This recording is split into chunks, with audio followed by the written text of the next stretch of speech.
Hello friends, स्वागत है आप सभी का हमारे चैनल चलो फिल्म सुने में। आज हम एक्सप्लेन करने जा रहे हैं 2008 में आई मर्डॉक मिस्ट्रीज को। मर्डॉक मिस्ट्रीज में बहुत सारे एपिसोड्स होते हैं और इसमें पूरे 13 सीजन हैं और हर सीजन में 13 to 14 एपिसोड्स होते हैं और हर एपिसोड में डिटेक्टिव मर्डॉक किसी नए केस को सॉल्व करते हैं, बिल्कुल डिटेक्टिव माइग्रेट की तरह, जिसके 3 एपिसोड्स की एक्सप्लेन मैंने पहले ही बना दिया है। तो अगर आप सारे एपिसोड्स नहीं देखते हैं, सिर्फ किसी एक एपिसोड को भी देखते हैं, तो वह एपिसोड भी आपको एक मूवी की तरह ही लगेगा, जिसका उसके पहले एपिसोड से कोई भी रिलेशन नहीं होगा। तो अगर मेरी इस वीडियो पे अच्छे व्यूज आते हैं तो मैं इसका अगला एपिसोड भी बनाऊंगी।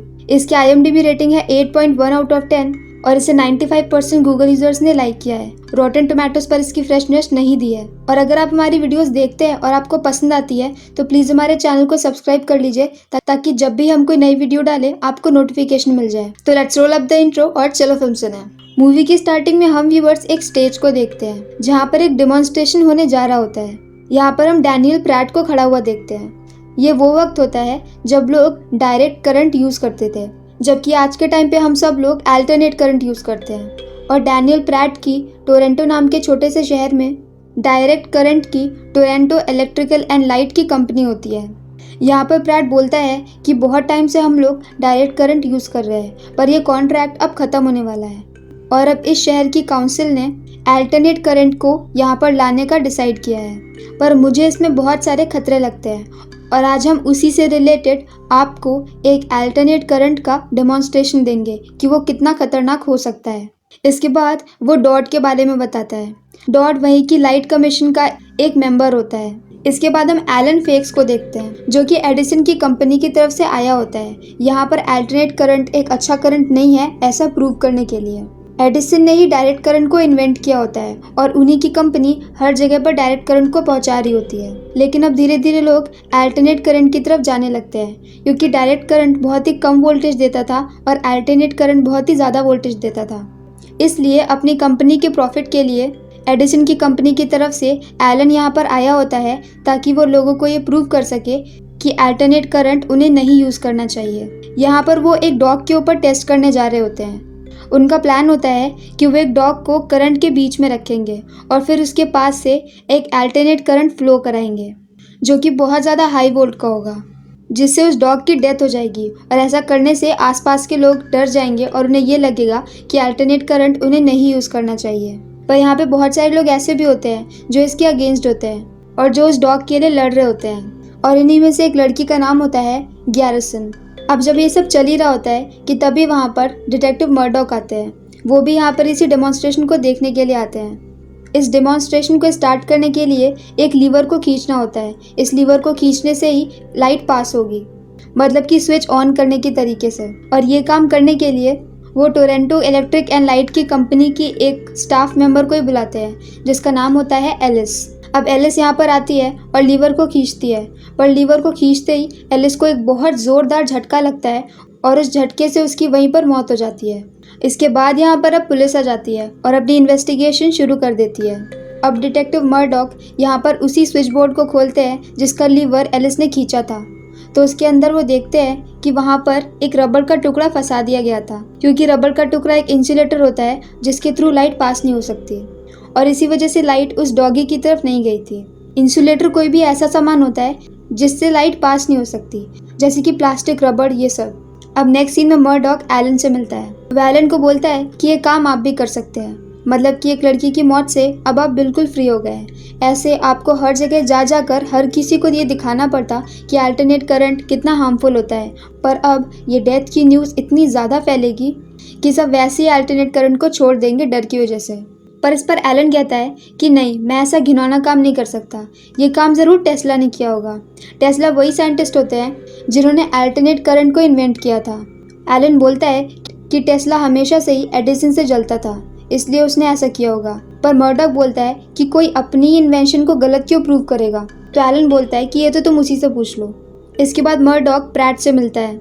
यहाँ मर्डॉक के पूछने पर प्रैट बताता है कि डेमोन्स्ट्रेशन के लिए जो भी सामान लगना था वो सारा सामान उसी के वेयर हाउस में रखा हुआ था, जिसकी चाबी बहुत कम लोग के पास है। एलन, वो और कुछ एम्प्लॉयज, बस। वो ये भी बताता है कि उसके वेयर हाउस में एक अलार्म लगा हुआ है और जैसे कोई भी उसकी मर्जी के बिना वहाँ पर एंटर करेगा तो वो अलार्म अपने आप ही बजने लगेगा और एक लॉग बुक में उसका सारा रिकॉर्ड भी है। तो इसके बाद मर्डॉक एक कांस्टेबल जिसका नाम जॉर्ज होता है उससे वही रिकॉर्ड मंगाता है और इस रिकॉर्ड में वो देखता है कि 7 मिनट के लिए रात के 1 बजे अलार्म बजा था, मतलब कि उस टाइम उस वेयर हाउस में कोई आया था। लेकिन वहाँ के सिक्योरिटी गार्ड्स को वहाँ पर ना ही कुछ टूटा हुआ मिला और ना ही वहाँ से कोई भी चोरी हुई। अब नेक्स्ट सीन में मर्डॉक टेस्ला से बात करने जाता है जो कि अपनी एक इन्वेंशन में बिजी होते हैं। यहाँ पर बात करने पर टेस्ला बताते हैं कि अगर मुझे किसी को मारना होता तो मेरे पास इससे अच्छे तरीके होते। अब उनसे बात करने पर मर्डॉक को ये समझ में आ जाता है कि वो टेस्ला तो नहीं हो सकते, तो वो टेस्ला से हेल्प मांगता है एलिस की डेथ कैसे हुई ये पता लगाने के लिए। तो टेस्ला इसके लिए मान जाते हैं। इसके बाद मर्डॉक गैरिसन से मिलता है। गैरिसन से पूछने पर गैरिसन बताती है कि वो एक बोर्डिंग हाउस में रहती है जिसका गेट एग्जैक्टली रात के 10 बजे बंद हो जाता है, तो उसके बाद वहाँ से कोई भी बाहर नहीं निकल सकता। अब नेक्स्ट सीन में टेस्ला पुलिस स्टेशन आते हैं। यहाँ पर टेस्ला बताते हैं कि अगर मैं होता तो हैंडल पर लगे हुए मेटल को कट करके उसके अंदर कंडक्टर भर देता। कंडक्टर वो सामान होता है जिसके थ्रू लाइट पास हो सकती है, जैसे कि वायर, पानी, ये सब। अब टेस्ला ये भी बोलते हैं कि मेटल के अंदर भरने के लिए सबसे बेस्ट कंडक्टर होता ग्राफाइट, और जब इलेक्ट्रिक शॉक लगता तब सारा ग्राफाइट जल जाता और इस तरह से कोई सबूत भी नहीं रहता। और एग्जैक्टली ऐसा ही हुआ था। इसीलिए जब एलिस ने हैंडल पकड़ा था तो उसे हैंडल के थ्रू भी करंट लग गया क्योंकि उस हैंडल के अंदर ग्राफाइट का पाउडर भरा हुआ था। अब नेक्स्ट सीन में मर्डॉक एक डॉक्टर के पास जाता है जो कि एलिस की बॉडी को टेस्ट कर रही होती है। वो बताती है कि एलिस 5 वीक प्रेग्नेंट थी। तो अब यहाँ से किलिंग का एक नया एंगल निकल के आता है। मतलब अभी तक तो मर्डॉक यही सोच रहा था कि ये मर्डर ज़रूर अल्टरनेट करंट गलत है, ये साबित करने के लिए किया गया होगा। उन्हें एलिस के पास से एक लॉकेट भी मिलता है जिस पर बिजली जैसा निशान बना होता है, जिसे देखकर मर्डॉक ये अंदाज़ा लगाता है कि ये लॉकेट ज़रूर किसी इलेक्ट्रिकल डिपार्टमेंट वाले ने ही एलिस को दिया होगा। मतलब कि एलिस का कोई बीएफ होगा जो कि इलेक्ट्रिसिटी डिपार्टमेंट में ही काम करता होगा या फिर उसी से रिलेटेड होगा। इसके बाद मर्डॉक एलिस की रूममेट से मिलता है। एलिस की रूममेट उसे बताती है कि एक आदमी था जिससे एलिस हमेशा बात करती रहती थी फ़ोन पर। उस आदमी की आवाज़ काफ़ी अच्छी थी और मैंने कभी उसकी शक्ल नहीं देखी, ना ही मुझे उसका नाम पता है, बस मैंने उसकी 1-2 बार आवाज़ सुनी थी। मर्डॉक उससे लॉकेट के बारे में पूछता है तो उसको उसके बारे में कुछ भी नहीं पता होता। इसके बाद मर्डॉक प्रैट से मिलने जाता है। वो प्रैट से भी उसी लॉकेट के बारे में पूछता है तो प्रैट उस लॉकेट के बारे में कुछ भी पता होने से मना कर देता है। इसके बाद मर्डॉक बोलता है कि एलिस काफ़ी सुंदर थी और तुम्हारी कंपनी में स्टाफ थी। इतनी सुंदर लड़की का बस स्टाफ तक ही रह जाना, ऐसा तो हो नहीं सकता। मतलब कि क्या तुम्हारा और एलिस का रिलेशनशिप चल रहा था? तो प्रैट इस पर साफ साफ मना कर देता है। तो इस पर मर्डॉक बोलता है कि ठीक है, मैं तुम्हारी वाइफ से बात करता हूँ, क्या पता उन्हें कुछ पता हो। अब ये सुनने के बाद प्रैट बहुत ज़्यादा डर जाता है और वो मर्डॉक को रोक लेता है। फिर वो मर्डॉक को बताता है कि हाँ, वो और एलिस रिलेशनशिप में थे। अब मर्डॉक बोलता है कि एलिस प्रेग्नेंट थी, तो प्रैट बोलता है कि ये इम्पॉसिबल है और सीन यहीं पर कट हो जाता है। नेक्स्ट सीन में हम जॉर्ज और गैरिसन को देखते हैं जो कि साथ में बाहर आए होते हैं। जॉर्ज को गैरिसन काफ़ी पसंद होती है। यहाँ पर उनके साथ वही डॉगी भी होता है जिसको पहले डेमोन्स्ट्रेशन के लिए यूज़ किया जा रहा था, क्योंकि जब डेमोन्स्ट्रेशन के बाद भी वो डॉग बच गया था तो गैरिसन ने उसे अपने पास रख लिया था। अब रात में जब वो लोग वापस आते हैं तब तक 10 बज चुके होते हैं, तो गैरिसन का बोर्डिंग हाउस बाहर से बंद हो गया होता है। तब गैरिसन बोलती है कि मैं हमेशा साइड की एक विंडो ओपन रखती हूँ जहाँ से हम कभी भी बाहर जा सकते हैं। ऐसे बोलकर वो उसी विंडो से अंदर चली जाती है। यहाँ पर अंदर जॉर्ज भी आता है जहाँ पर वो एक पेपर को देखता है जिस पेपर में वही स्विच बॉक्स कैसे काम करता है उसकी पूरी वर्किंग लिखी हुई थी, जिसे देखकर जॉर्ज को गैरिसन पर शक होता है और सीन यहीं पर कट हो जाता है। नेक्स्ट सीन में हम एलन को देखते हैं जो कि मर्डॉक से मिलने आता है। वो मर्डॉक को बोलता है कि असल में पहले यह लीवर खींचने वाला सौभाग्य डॉट को प्राप्त होने वाला था, पर लास्ट मोमेंट पर डॉट ने मना कर दिया और फिर एलिस को वो लीवर खींचना पड़ा। ये सुनने के बाद मर्डॉक को ये लगता है कि असल में ये सारा मारने का प्लान डॉट के लिए था और एलिस तो बस ऐसे ही बीच में आ गई और फंस गई। तो वो डॉट से मिलने उसके घर जाता है। जब वो उसके घर जाता है तो डॉट उसे गन पॉइंट पर ले लेता है, पर बाद में जब वो देखता है कि ये डिटेक्टिव मर्डॉक है तो वो उसे छोड़ देता है।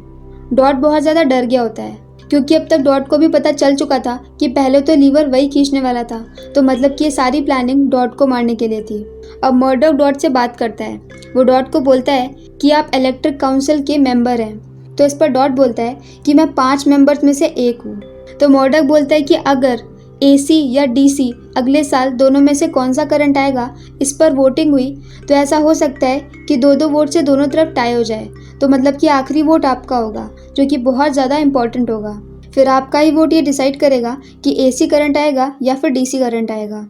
तो ऐसा हो सकता है कि DC कैंप वालों ने आपको मारने के लिए किया हो। इसके बाद मर्डॉक अपने सीनियर से मिलता है। यहाँ पर उसका सीनियर उसे बताता है कि न्यूज़पेपर में देखो, नाइग्रा AC ये उसी कंपनी का नाम होता है जो कि अल्टरनेट करंट देती है।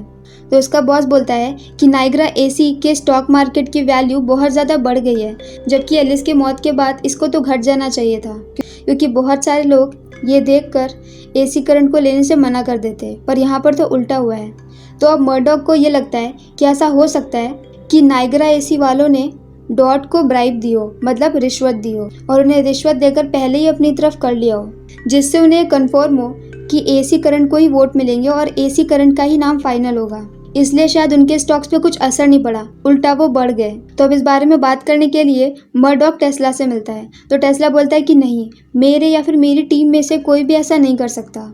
तो अब नेक्स्ट सीन में मर्डॉक डॉट की बैंक डिटेल मंगवाता है, और जहाँ पर उसे पता चलता है कि पूरे साल में डॉट की इनकम होती है $300, जबकि लास्ट मंडे किसी ने उसकी बैंक में $20,000 जमा कराए थे। तो इससे मर्डॉक को क्लियर हो जाता है कि टेस्ला को पता नहीं है, पर उन्हीं की कंपनी ने डॉट को रिश्वत दी है।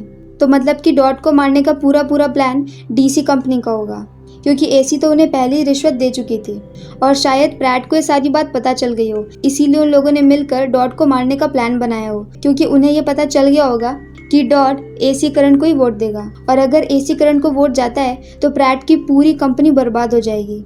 तो अब इस बारे में बात करने के लिए मर्डॉक प्रैट के घर जाता है, जहाँ पर वो देखता है कि प्रैट एक चेयर पे बैठा है और उसको भी करंट से मार दिया गया है। अब वो लोग यहाँ पर पुलिस को बुला लेते हैं और डॉक्टर को बुला लेते हैं। तभी वहाँ पर जॉर्ज आता है। जॉर्ज के हाथ में वही पेपर होता है जिसमें स्विच बोर्ड के बारे में लिखा था। वो ये पेपर मर्डॉक को दिखाता है। तो अब मर्डॉक पुलिस स्टेशन में गैरिसन को बुलाता है और उससे पूछताछ करता है। तो गैरिसन बोलती है कि मैं एनिमल से बहुत प्यार करती हूँ और वो लोग एनिमल्स को यूज़ कर रहे थे, मैं बस उस डॉग को बचाना चाहती थी, इसलिए मैं और मेरे साथ मेरे 2 दोस्त और रात में प्रैट के वेयर हाउस में गए थे ताकि हम कुछ ऐसा पता लगा सके जिससे हम उस डॉग को बचा सके। पर वहाँ पर हमें ऐसा कुछ भी नहीं मिला, और क्योंकि वहाँ पर अलार्म बजने लगा था इसलिए हमें वहाँ से भागना पड़ा। पर जब हम लोग वहाँ से लौट रहे थे तब हमें वो पेपर मिल गया, तो मैंने जल्दी में वो पेपर उठा लिया। अब गैरिसन की बातें सुनकर मर्डॉक को इतना तो समझ में आ जाता है कि गैरिसन किलर नहीं हो सकती, और वो अलार्म बजने की वजह गैरिसन ही थी। अब मर्डॉक का सीनियर बोलता है कि ऐसा हो सकता है कि प्रैट पहले डॉट को मारना चाहता हो, पर लास्ट मोमेंट पे वहाँ पर एलिस आ गई, इसलिए डॉट मरा नहीं।